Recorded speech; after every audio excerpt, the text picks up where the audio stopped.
So a while back in one of my audio blogs, I talked about high score culture and how it doesn't really translate well to board games. Well, I think I found a game that kind of breaks that. It's a nice little solo game that a lot of people know as Friday. The Adventures of Robinson Crusoe on a not so cursed island is what I like to call it. I haven't played the other game, which of course is Robinson Crusoe. But Friday here, I've played quite a lot actually in the last few days and in the last week or two, and it's a quite enjoyable experience. I'm just going to spoil that right now. So we're going to delve into the game and look at what comes in this box. Okay, so I'm a little critical about boxes. This thing is pretty small, so it works really well as a backpack game, although I'm not sure how much crush room it has. It's pretty solid though. It's very loose on the edges, so it comes off real easily, so that's a plus. I've had issues with boxes that were difficult to open. So inside you actually have not one but two little rule books here. This one kind of gives you the details of the game, while this one kind of helps you set up the game and find out what all component-wise you have, which is a little awkward considering that you'd almost think that almost all the rules are in one book. So that's something I kind of put a little mark against because I would prefer it all to be in one book. But on the other hand, you wouldn't have this like little cheat sheet here on the back here where you can save your high score. And you can see my first win here, which so far only one out of about 8 plays now. So I'm getting a little better at it. So hopefully that'll change in the future. So also in the box, you've got a few simple pre-cut cardboard pieces here that represent your play areas. You've got your uh, Robinson deck, which will represent all the cards that you have in play. Every time you go through a deck of the Robinson deck, you have to shuffle in one of the aging cards, which you can find on this little map here. And those are going to just hinder Robinson even more as he gets older and becomes even more stupider than he already is. That's kind of a recurring theme in this game, is that Robinson is pretty dumb.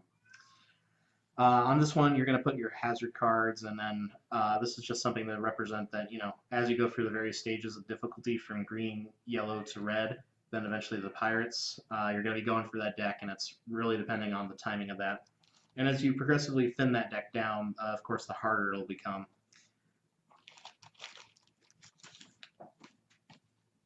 You also got a number of these little wooden ferns. I think that's what these are.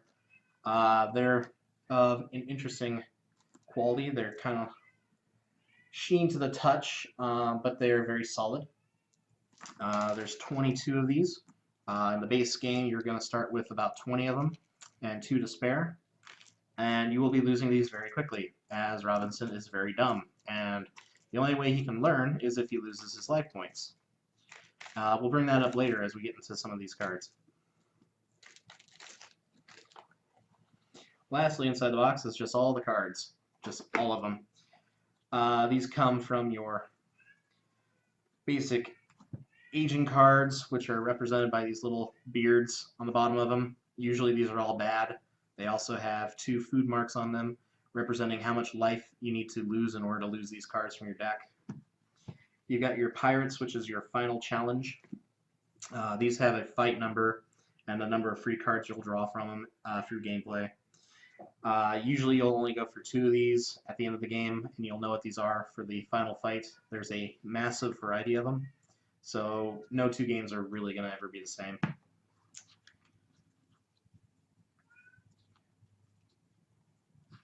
These are your challenge cards, or survival cards. These are dual purpose. These come with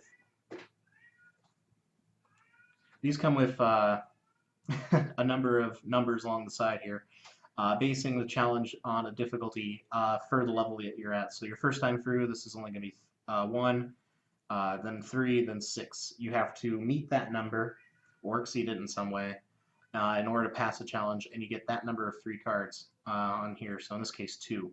So from your Robinson deck, you'll pull 2 cards and hope to get 1 for your first time through. You can always go up to that number. It's not necessarily required that you actually draw that number, which is a good strategy to learn early on. As the quicker you go through your deck, the quicker you'll get those aging cards, which are always bad. But once you beat it, it actually turns into a Robinson card. It makes them a little less stupid. This one, it has no special ability text, but it does have a good fight value. And of course, as with all Robinson cards, they can be gotten rid of with a number of life points. Now, the great thing is some of these ones are more challenging than others, and they'll give you some interesting abilities and better fight values. The fight values and the abilities are pretty much separate from each other. So when you're using them, you're always going to get that fight value most of the time, unless some sort of card comes up that negates it. But you're also going to probably be able to use this for a special ability in which you'll tap it to represent that you've used it. Now, beyond the 3 cards that you will get for this, for example, you'll get 1 card. You'll draw a card off the top of your deck and try to reach that number. And in this case, we pass it, but just in case we didn't say it were challenge 2, you'd actually pay a life point to be able to draw an extra card from your deck. So that's kind of a way that you can beat more challenges just based off the idea that eventually, when you get in your deck, you'll hopefully have some good cards in there.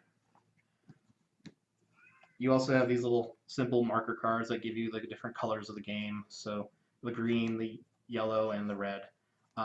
These aren't really necessary to keep with you if you're trying to make this game a little bit more portable, but they're definitely helpful. For people that want to take this game on the go, I definitely suggest some sort of maybe like digital tracker or some sort of other mean other than tokens to keep track of your life. Oh, the intro deck, about 19 cards of pain, as I like to say. You get a few ones that are usually zeros. You got one that gives you some food or extra life back. You got one where he's a, bloody genius, but most of the time he's either distracted or he's stupid or he's weak. And this is just symbolic of him just getting onto your little island. You are actually playing Friday, trying to guide Robinson here to not be so stupid, so he may defeat the challenges of the island, defeat the pirates, and then leave you to your peace, which I always thought was kind of an interesting take on the theme, mainly because it's more cartoony, much like the art of these cards. It's a very light game, but it's also very heavy in strategy, so it doesn't take a lot to pick this game up, and I definitely recommend it to anyone who plays solo games. And now we'll go into final thoughts. Okay, so Friday is probably one of the better solo games I've ever played. It's definitely got a good feel to it. It's very simple to pick up, but hard to master. Everything you're looking for in a good solo game. Unfortunately, some of the things throw me off a little bit from it. The cartoony feel of it, the stupidity of Robinson, and having to deal with that. But if you're like a more Euro type person, this one has a lot less randomosity, say other games.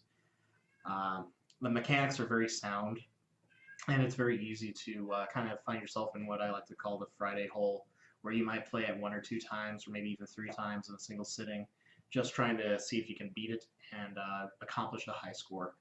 I've only managed to beat the game once out of like 8 plays, because every time I play, I feel like I'm learning a little bit more about how the cards work with each other, what a good deck build is, and every time you play, you're going to try to develop these new strategies and maybe find maybe an optimal strategy that works for you, that helps take risks and also mitigate loss. Because in this game, you're always going to be kind of making those calls where do you want Robinson to go on something easy and probably succeed or fail? Is that way you don't like lose a lot of life points all at once, or are you going to hit like this big one like right away, like cannibals, and just take this massive hit to your cards, but you're also going to be able to cull a lot of these worthless, like weak and distracted cards from your deck. So overall, we're going to go down the component breakdown here of the entire game. Artwork, pretty good, very cartoony, makes it very accessible for kids. Not necessarily the theme I was kind of wanting for this kind of game. Kind of reminds me of a old Windows desktop art, like for the screensavers, about a little guy stuck on an island throwing coconuts in the water. It works. The graphic design is very solid. The dual purpose of most of the survival cards are great as well. And I have a cat meowing at me right now, and it is infuriating. I'm going to say that right now. My wife is laughing at me. But it's pretty great because he just went quiet. So, oh, cats. All right, Robinson Crusoe, or Friday here, is a lot like dealing with cats. Sometimes you're going to have times where you know exactly what's coming at you, and other times you're knowing absolutely nothing that's coming out of your deck or what's coming out the top of the deck.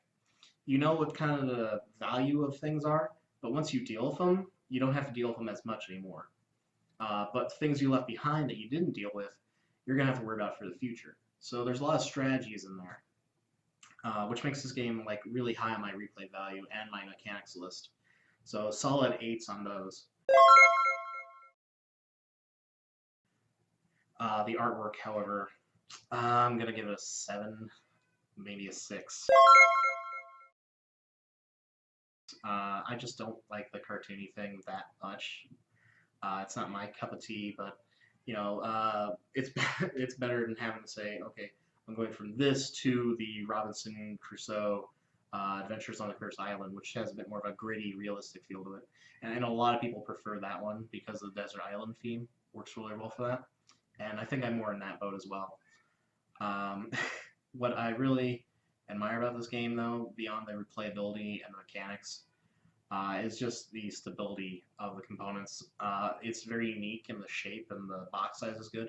However, because of that uniqueness and the fact that you're going to play this game over and over again, you have these like tarot-sized, cards here, and they're going to be difficult to find sleeves for.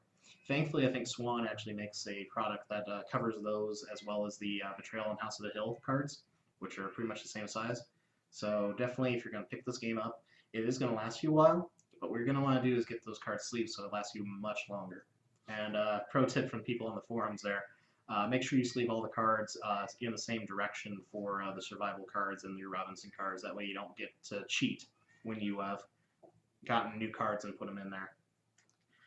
So, dealing with old age, getting stupider, that sounds like basically how life is. And it's definitely how Robinson Crusoe deals with his scenarios and survivals in Friday. So definitely worth picking up. I'm going to give this game a good old 8. Just solid 8.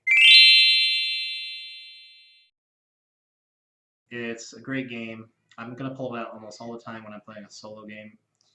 And it has something that one of my other favorite solo games does not have, and that's a lot of stability and lack of luck. I mean, there is luck involved, but this guy will kill you just on 1 or 2 bad die rolls. Friday will kill you by saying, oh, that choice you made about 10 moves back, it wasn't as optimal as you thought it was. Or, those cannibals you didn't deal with, now they're back, and they're even worse than before. So, there's something to admire about that. Hopefully I'll be able to break my high score next time I beat this game. And then maybe also increase the difficulty levels, which will be great to improve the game. So, with that, that's our Cards and Cardboard review of Friday.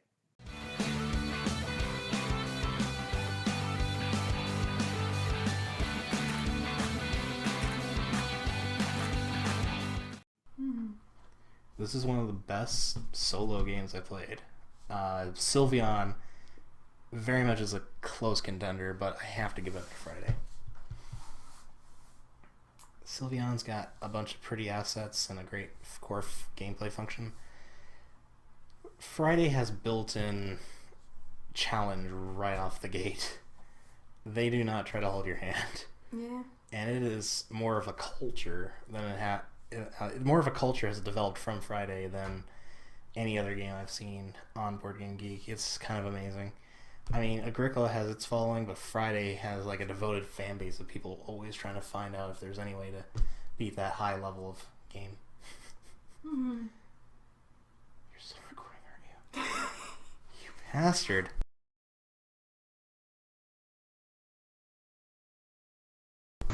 So this is our little Meow Meow. He's the one that's been talking to her in the review. He likes the game so much, he practically laid on top of it, even while it wasn't completely closed. Now look at the camera.